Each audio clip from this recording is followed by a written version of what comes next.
Let's hope it works. Hi everyone, Adrian from Audio Excellence. I hope you're doing well. Today we're going to talk about the Magnepan 2.7i. So we received these about 2 weeks ago approximately, and we've been diligently trying to burn them in. We've had music playing through them over and over for, I guess, must have been at least 150, maybe even 200 hours at this point. So I've been periodically listening to them just to see what the progress was, and very encouraged. So I finally thought today we're going to do a video on them. So first of all, let me give you the tech details. They are three-way, quasi-ribbon bass and mid-range with a 40-inch true ribbon tweeter. And let me talk a little bit about that. The bass and mid-range is the same technology as what you see in the 1.7s, the 0.7s, and the LRS. So it's basically aluminum foil that's bonded to a mylar sheet. But the tweeter itself is actually a free-floating suspended foil of aluminum. So it's not bonded to anything, and therefore it's even lighter. It can respond even faster. The rated frequency response is 40 to 30 kilohertz plus or minus 3 dB. Sensitivity is 86. And dimensions are 71-inch by 22-inch by 1.75, 48 pounds. All right, so let me give you a bit of background as far as, my background with Magnepan. Longtime viewers will know back in the mid to late 80s, my first high-end audio system, and by that what I mean is something that actually was a real performance system that sounded really good. Was a system that I bought from Ring Audio, which comprised of a pair of Rogers LS35A bookshelf speakers, musical fidelity A1 Class A integrated amplifier, and a Rega 3 turntable. So that's what my system was. But by then I was bitten by the bug. I had heard differences that, according to all the mainstream magazines, told me you shouldn't hear. You shouldn't hear any significant sonic differences between electronics, between cables, and certainly between turntables and so on. There shouldn't be any difference. And back then the magazines were high fidelity and stereo review. Basically, as long as they measure well, it should sound great. And I heard for myself that these little tiny speakers that didn't measure all that well, didn't measure poorly, but from about 80 or 90 hertz fell off like a brick. By any kind of measurement, they didn't look all that great. Sounded fabulous. And then when I compared the musical fidelity integrated amp to the NAD, which back then was the hot thing, the musical fidelity sounded a lot better. So now I was bitten by the bug, and I would go through the yellow pages. For those of you who are old enough, you'll remember what the yellow pages are. It was a big book, and businesses would advertise in it. So under the stereophonic section, I would go through the list to see which stores seemed like they offered high-end products. Most stores, of course, sold things like the Sonys and JVCs and the Philips and so on. And then I came across a store called High-End Audio. It wasn't something I could get to easily. I had to take the streetcar and go all the way there. Finally, one day I made it, went to the store. It was in the basement, so I walked down, and it was a very odd sense, very quiet, almost foreboding. I met with the proprietor. His name was Arthur, and I told him about my experience, and I was thinking about slowly upgrading as I had funds, but I didn't know anything about audio, and what would he recommend? And he says, well, I've got this system over here. Have a listen, see what you think. And it was this see-through speaker with some weird-looking amplifiers on the floor with these things that look like bottles, and this big, beautiful turntable. And he played this piece of music for me, set me down. Behind the speakers was a wall of 8 crates, because back then 8 crates were the thing. If you didn't have any acoustics and you wanted to get away with it, you stuck 8 crates on it, cardboard 8 crates.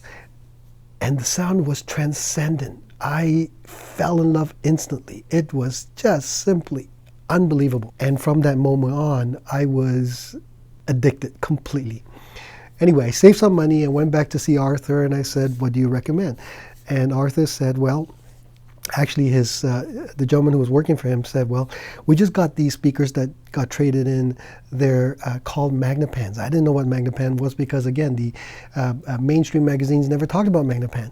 And they were basically this panel about yay wide and about 5.5 feet tall, finished in off-white with oak sides and this wooden platform where the speakers sat in.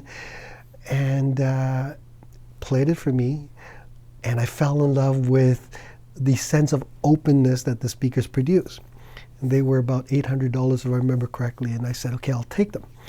And then subsequently upgraded my electronics to the Counterpoint SA12 hybrid power amplifier and the Audible Illusions 2C tube preamplifier. Again, for those of you who are old enough, you'll remember those products.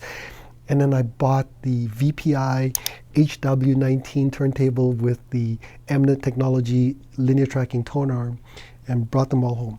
So home at the time I was in university, I think it was my first or second year, was a bedroom in an apartment shared between the three of us. There were 3 students all going to the University of Toronto.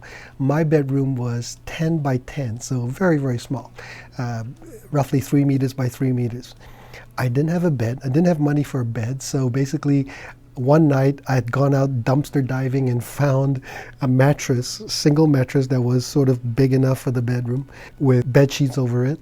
I didn't have a turntable. There was no space. Sorry, they didn't have a table because there was no space for the table because my hi-fi system was in my 10 by 10 room.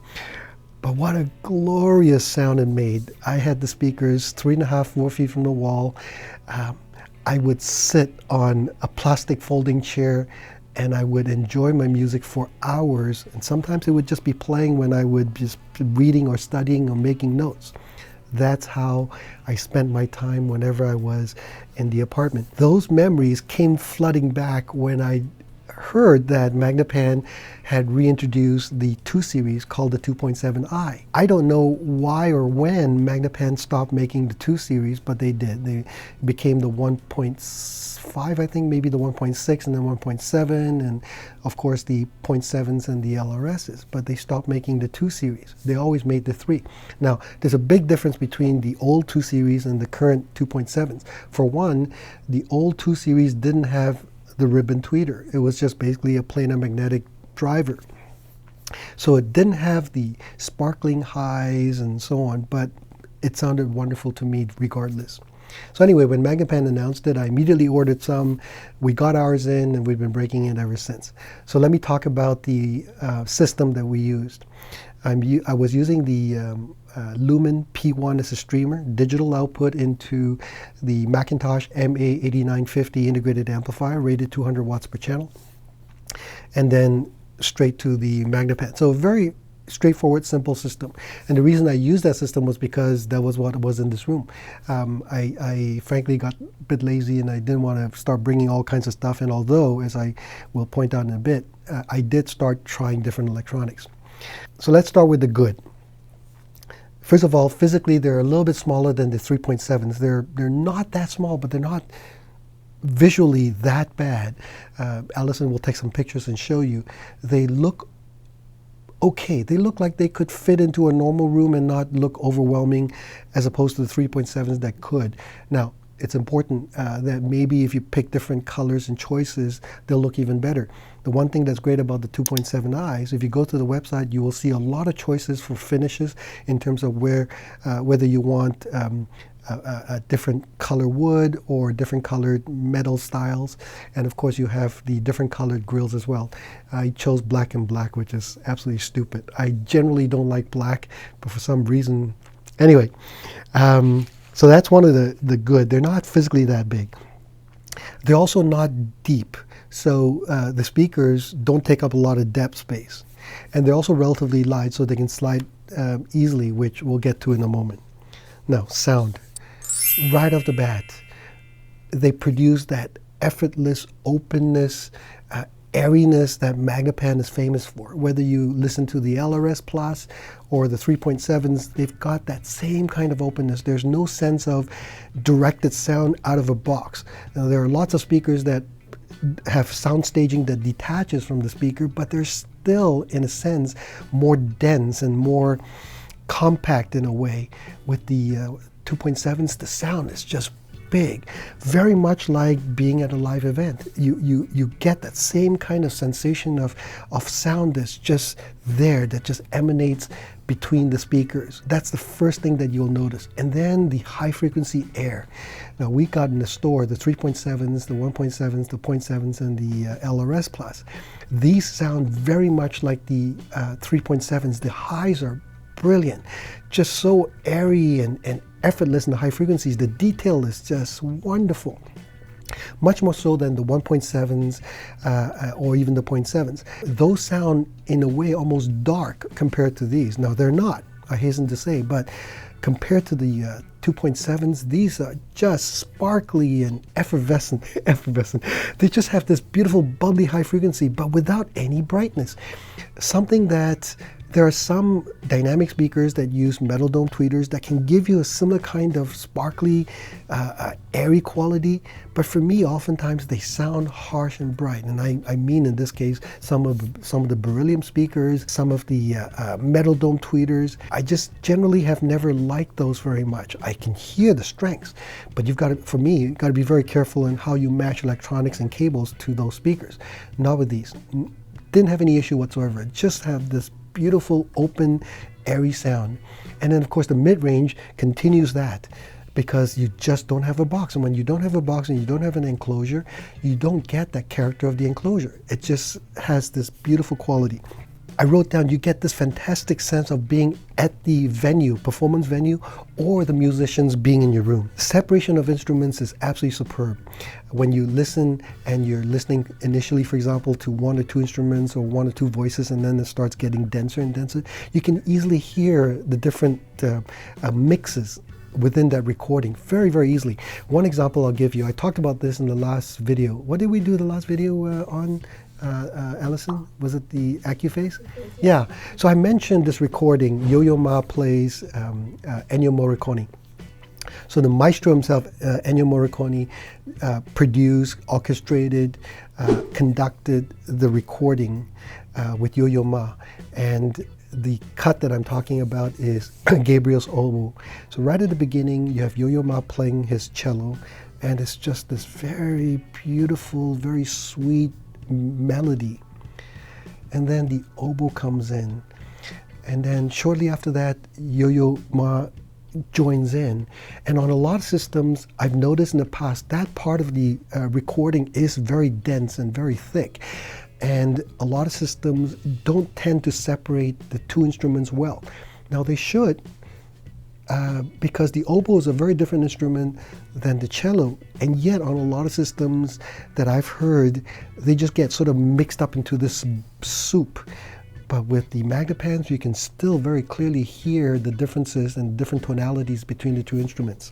Simplistic and sounds like it should do it very easily, but if you haven't heard this recording, check it out and you let me know. Chris Cornell, Nothing Compares to You. So this recording was written by Prince.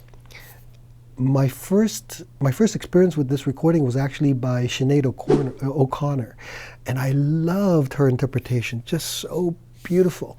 She sang with such fervor and such passion that it makes you think twice and sit and pay attention to the lyrics.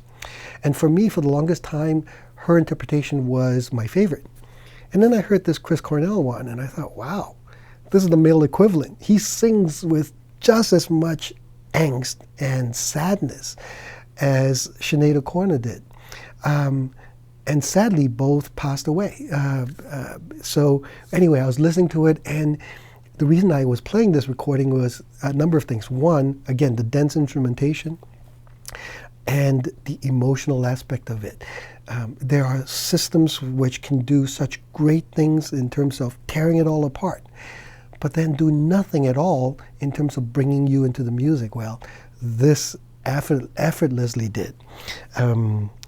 Another one for emotional contact, if you will. Stand By Me with Tracy Chapman live at David Letterman's show. It's just her and the electric guitar, and she's playing. It's just very simple, but you listen to the words and listen to the way she sings, and it gives me goosebumps. So the speakers certainly passed the goosebumps test so well. I mentioned earlier about the ability to separate instruments and the mix. Check out Hallelujah by Pentatonics.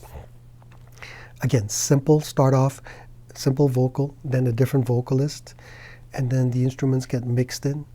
And again, regardless of how dense it gets, you can still easily hear all the different parts so well. And at no point are you only hearing the mix. You get involved in the music as well. There's a lot of recordings that I played. I'm just going to leave you with a couple more. Musica Nuda playing Roxanne. So he's thrumming on the strings of his double bass, and she sings with this unbelievable dynamism. She's soft, and then she blurts it out at full voice and then controls back down again. And the dynamic capability of these speakers, micro and macro, is something to hear. Now, early generations of Magnepans, that wasn't the case. One of the criticisms that you could apply to Magnepan was that at low volumes, the micro dynamics were still pretty good, but the middle and macro dynamics were not that great. You have to almost turn it up to a middle volume, and then suddenly it comes to life. Not with these. These have that ability to swing very, very well. They're not like horns, and they're not like some of the most sensitive speakers out there, but they're far better than early Maggies for sure. That's one of the other benefits, one of the things that I would say is very good about these speakers. Tonality, the harmonic richness and rightness, if you will. Listen to Schubert's Song Without Words with Daria Hovora on piano and Misha Maisky on cello. Again, I will apologize for brutalizing the names. Absolutely breathtaking. The cello is on the left slightly behind the speakers. Speakers completely disappear at this point. You don't see the speakers at all. So his cello is center left behind the speakers, and then the piano's a little bit further back, center right. And when you listen to the interplay of the music between the two of them, it's like being at the hall with them, front row or slightly behind. You get the best seats of the house right there watching them play.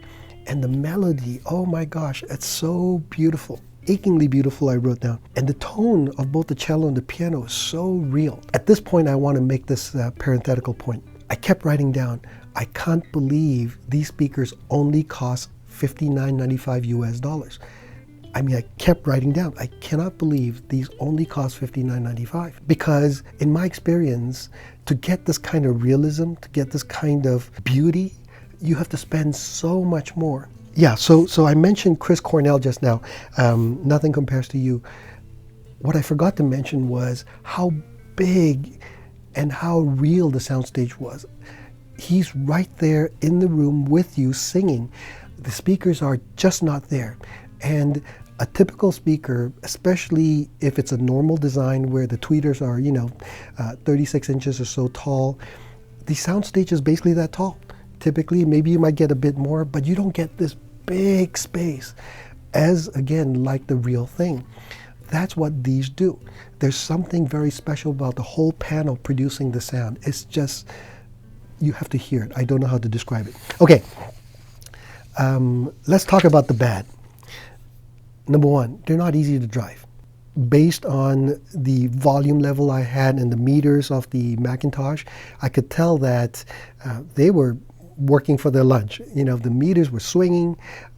When I cranked them higher, they were really taking all the power. And these speakers love the power. As I said earlier, you can turn the volume down and you'll still get that sound. But they really love to be played at middle to higher volumes because they sound so good. You want to play the music as if the instrument is in the room or you're at the venue. You want to play it at similar kinds of volume, and then it really sounds magical.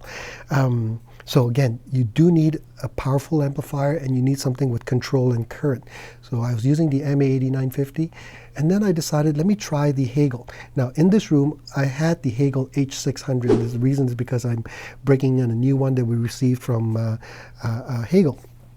And so I switched over, and the speakers are so transparent, they easily allow you to hear the differences between the two sounds, the two amplifiers. The Macintosh is more lit from the top, so the highs are seemingly more open and more airy and more clear, but the Hagel has better bass control, is more solid in terms of the image, is darker in the background. The Hagel makes a very, very strong case for itself. Very, very strong case, and so does the Macintosh. They're both superb. But what's important is to note that with the Magnepan, you could easily hear the strengths of each electronics, each of the amplifier. All right, so another bad, bass. I think you were already expecting this because Maggies are not known for their visceral, punchy, hit you in the stomach or chest kind of bass like a typical woofer would. The floor doesn't vibrate. You just don't get that. What you do get is low frequency. You do get that. It just is not that impressive. You're looking for kind of bass, impressive bass. Maggies won't give you that. They go low enough. Is it enough? Maybe not. I like bass. I like powerful bass. I like visceral, deep bass, especially when it's in the recording. In fact, only when it's in a recording. Now, these speakers are rated plus or minus 3 dB down to 40 hertz. I took out my spectrum analyzer, put some test tones through it, and for sure, in my room, 63, very powerful. 50 start dropping off. 40 dropped off quite a bit. And then below 40, it was just down. Definitely not very strong at low frequencies. But it's more than that. I wish it had more pulpability in the bass. I wish it had more energy in the bass. It goes down. It's just not as energetic. And that's where a really good subwoofer or two will come in handy. A lot of our clients use the Sonus Faber Gravis 2 subwoofer, or you can certainly look at also the REL. Technically, they're very similar. The way they hooked up, the way that they work, they're very, very similar, and they both will work well. Or you can also look at Magnepan's own woofers called the DWM. If you find yourself wanting and missing some of that bass, that's an option. Just make sure that they are very good subwoofers. You definitely do not want to go with a subwoofer that's slow and sluggish and muddy. It'll just screw up how beautiful the speakers are. They need to be between 4 and 5 feet from the wall behind the speakers. Otherwise, they won't sound right. Now, as a lot of our clients do, especially the ones who live in condos, because Maggies don't weigh very much, you can pull them out when you want to sit down and enjoy the music, and when you don't, you can just push them back closer to the wall. This way, for everyday background listening, it doesn't matter. And then when you want to sit down and enjoy, just pull them out. One easy way to know where you've got the speakers is to buy some invisible ink markers from Amazon. We always buy them, and just mark on the floor. You won't see them. And then when you want to see where the markings are, you can just turn the lights off and use the attached black light, and you'll see where the markings are. Very, very easy to get to where you have the speakers set up. And that would be my recommendation. They're not ideal if you enjoy a lot of loud music. So if you're one of the guys that enjoys very loud, high volume, deep bass, pounding kind of music on a regular basis, they're not the kind of speakers for you. They just don't do that as well as other speakers do. Okay, so those are the bad that. Oh, and then a couple other things. As we've mentioned in the past with Magnepans, if you look at the binding posts on the back, they're basically like a little nut, and you put either bare wire or bananas in it. They don't appear to work, but they do actually work very, very well. It's just a bit of a pain to use. You have to use a small little Allen key to tighten it down, but you only have to do it once. I'm just saying that it's not very elegant as a solution. On the other hand, it actually does work very well. Ugly. I really thought about it, and I couldn't really think of anything that's ugly. Maybe you could say the speakers are ugly, and maybe you could even say it doesn't play really, really loud, doesn't have really deep bass or powerful bass, and that's ugly. Point taken. I wouldn't necessarily quibble with you. But for me, those are not deal breakers. for me, the bass was good enough. And if I played the kind of music that most of the time I play, it would be perfectly fine. And given the fact that I know the rest of the range is so good that if I just, when I got the budget, for example, added a couple of really good subwoofers that could solve a lot of those issues, that might be perfect, because then this way you get what you want from upper bass on up, and then you get the deep bass whenever you want it. So that for me is not a deal breaker. So I can't think of anything ugly in particular. Conclusion. If you love jazz, small ensemble, classical music, even large ensembles, just not playing at very loud levels, or you don't expect a lot of deep bass, any kind of acoustic music, whatever it is, anything to do with real instruments, you will probably love these. And I'm going to put an additional caveat.